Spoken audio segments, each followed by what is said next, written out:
Welcome to Goat Duels, everyone. I am ACP, and today we're going to be talking about this new Chaos variant that has been making the rounds in Goat format. Um, it's done quite well in a few tournaments. Recently, Anthony Alvarado won a significant tournament with this list exactly. So this is list here. Other people have been playing this deck too. I think several different people have made their own contributions to this deck. So we're gonna break this deck down here. I'm gonna talk about all the card choices, how it does against the meta, my personal opinions on this deck, and also at the end of the video, I'm gonna talk about an important GOAT format ruling that you need to know if you're playing with this deck yourself or against it. So make sure to stick around to the end to see that important ruling. So let's get right into it. So first thing I'm going to point out here is we've got two Golem Sentries. If you haven't seen my video on Golem Sentry, I'm going to have a link to it at the end of this video. You really need to watch that video. It talks about why Golem Sentry is so strong now. But just to sort of sum it up, Golem Sentry is really good in control mirrors. This here is a control deck. It is a chaos deck. And Golem Sentry is really good at winning those chaos control mirrors. Why? Because it bounces all these set monsters, right? Like Magician of Faith, Gravekeeper, Spy, Dakochi. You just keep bouncing back those set monsters that your opponent has, attack directly for 800, reset, and get yourself some field advantage. And you'll also notice that we are playing Trap Dust Shoot. That was another thing that I talked about in my Golem Sentry video, is how it is great with Trap Dust Shoot. Because, of course, if a card goes from the field to the opponent's hand, they now have one extra card in their hand. It's more likely that you're going to be able to activate that Trap Dust Shoot. Trap Dust Shoot, another really strong card in Chaos Mirrors. I think we're going to be seeing a lot of main deck Trap Dust Shoots for some time to come. Very strong card in this meta with all these Chaos decks and with your own Golem Sentry. Now let's get over to the boss monsters of this deck. We've got BLS, Chaos Sorcerer, and Dark Magician of Chaos. So one thing to note here is we do have only one Chaos Sorcerer. That is a card choice that we have seen before. Only one. Usually two is the most common. I personally have experimented a little bit with just one Chaos Sorcerer. Not sure if I like it. The thing to note here is that, if one of your Chaos monsters, say it gets discarded by your opponent's Delinquent Duo, or maybe to your own card destruction, well, then you have to note that, okay, well, I only have one more Chaos monster in my deck that I can ever use. However, Dark Magician of Chaos in this deck is really taking the role of that third boss monster in the deck. So rather than having the two Chaos Sorcerer, we just have one Chaos Sorcerer and one Dark Magician of Chaos. And Dark Magician of Chaos, of course, is a pretty strong card in GOAT format in general. We see a lot of it in Reasoning Gate decks and various other combo decks, but it's been quite a while since we've really seen Dark Magician of Chaos in something that isn't a combo deck. And, as GOAT format sort of gets more streamlined and the decks become more powerful, I think a lot of people look for, okay, what's another power card that I can add to my deck to sort of give myself an edge and out-nut my opponent? And I think Dark Magician of Chaos fits that bill pretty well. There's a few ways to summon this. I think the main thing that we're going for is to discard it and then get it back with Call the Haunted and Premature Burial. And Call and Premature Burial, these are cards that we don't really see in Chaos decks very much anymore, but because we have that Dark Magician of Chaos, that really increases the incentive to play those cards. And, it's also worth noting that Premature Burial and Call the Haunted can be used with Golem Sentry. I mentioned that briefly in my Golem Sentry video.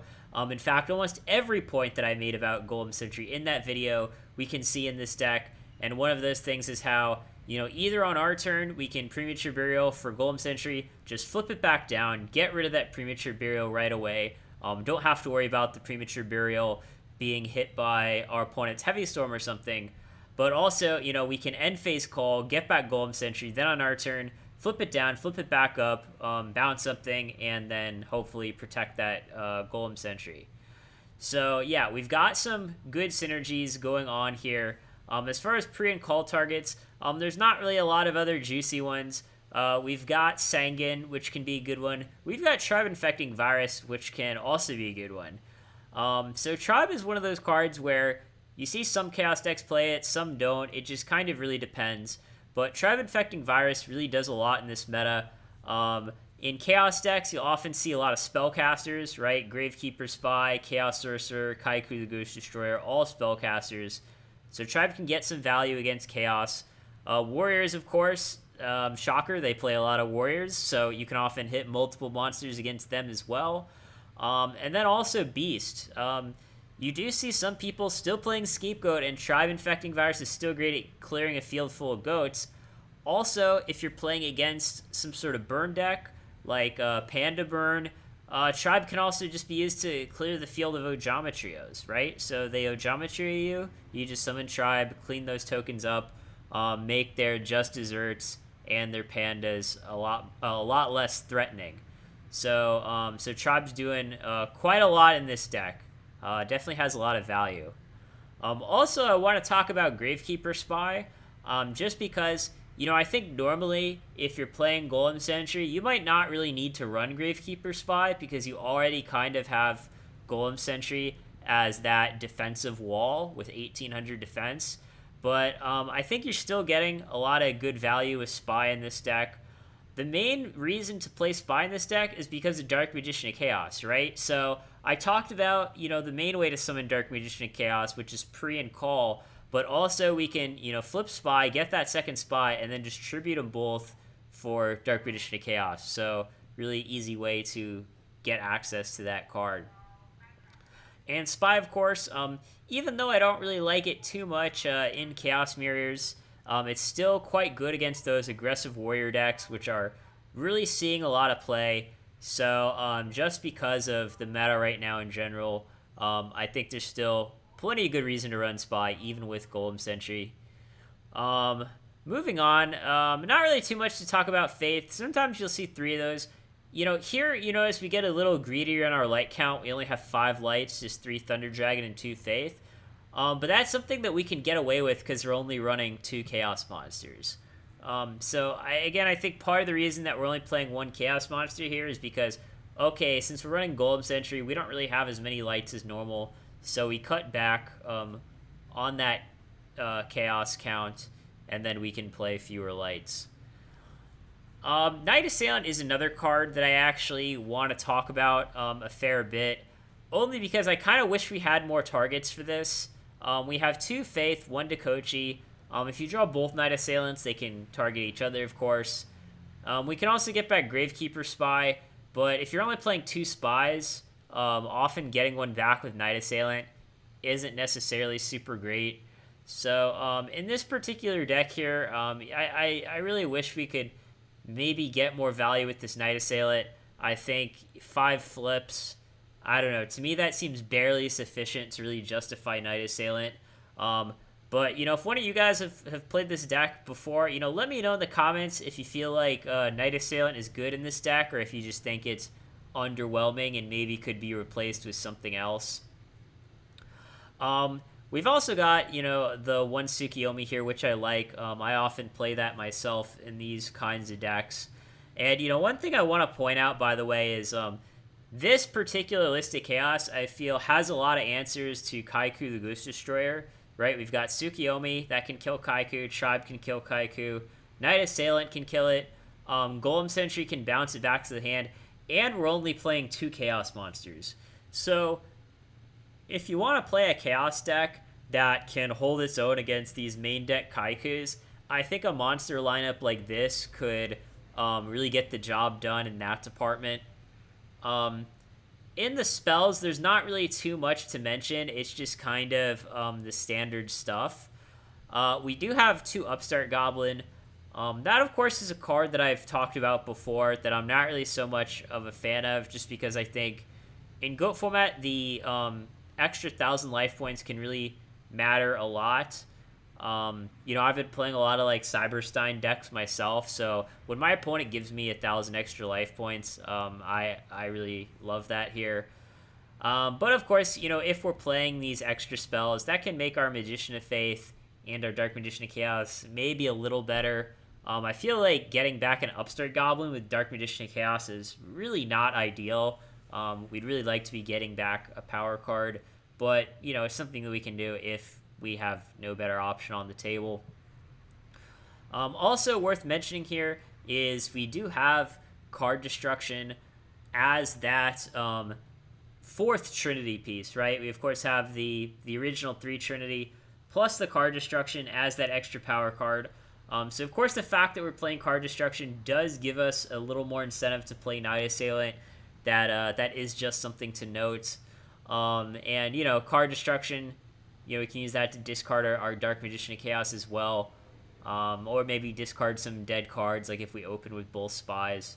So I do like card destruction in these Thunder Dragon Chaos decks a lot of the times.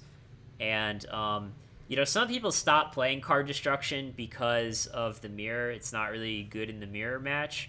But I think Chaos is a little less dominant than it used to be. I think Warriors are more common. And often against Warriors, you want to discard like your dead Crossout, your dead Trap Death Shoot, that sort of thing. So against like aggro decks and combo decks, I think card destruction can really help you get to your power cards faster and discard your dead cards in those particular matchups. So most of the traps we've kind of talked about already. One thing to talk about is Raigeki Break versus Phoenix Windblast. That's something that I talk about a lot.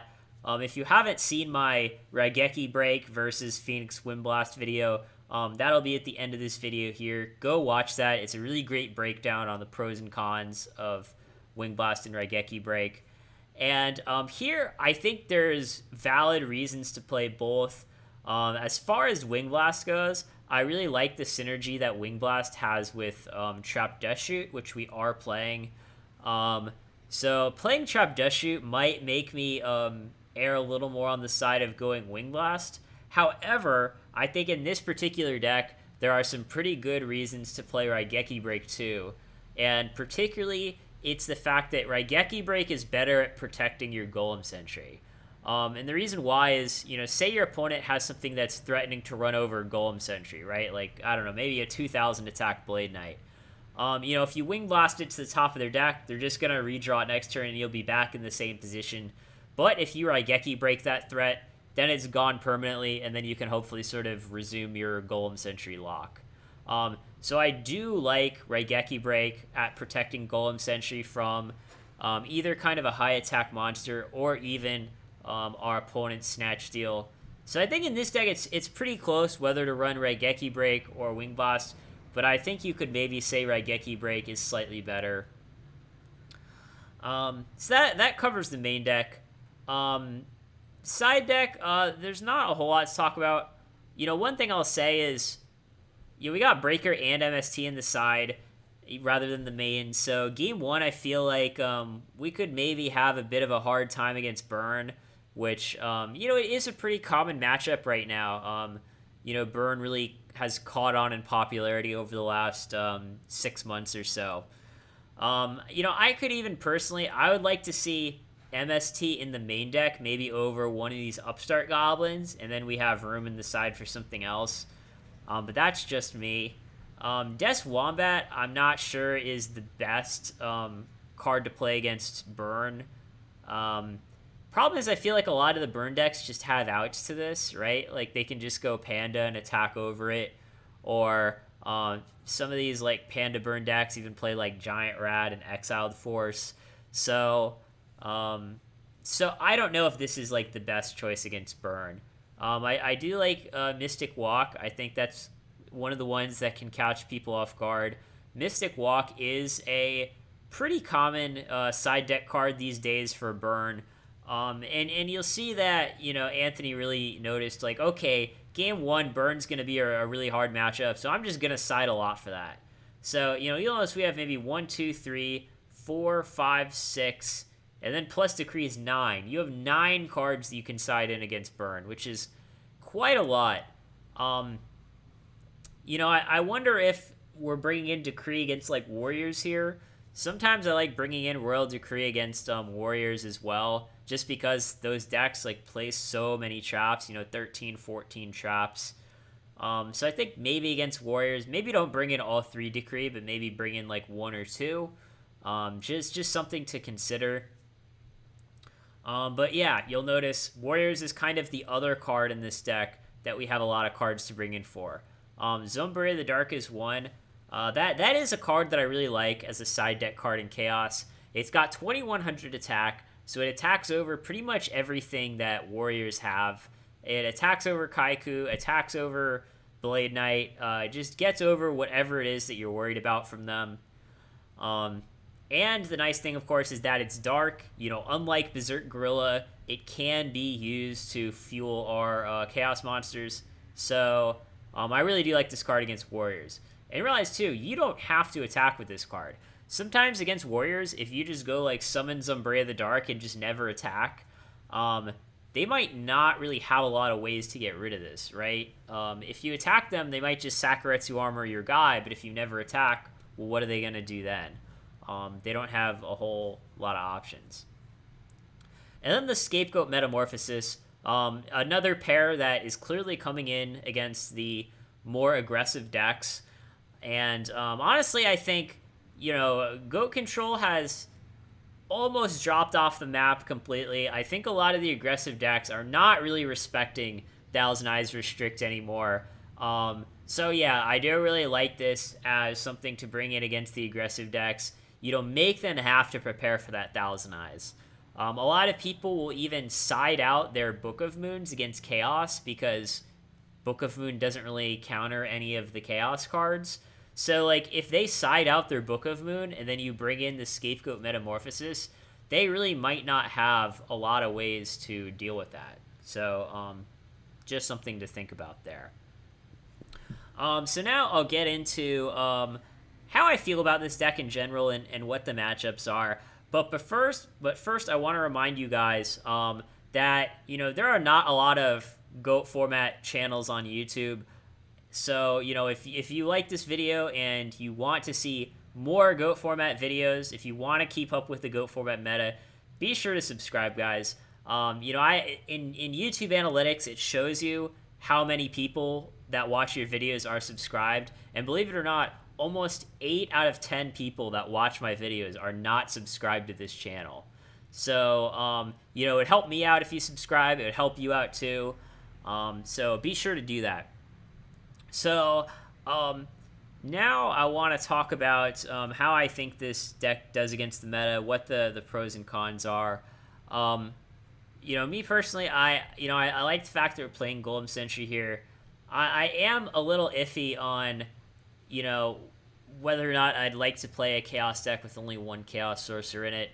But, right off the bat, one thing that I like about this deck is I think it does pretty well in the Chaos Mirror.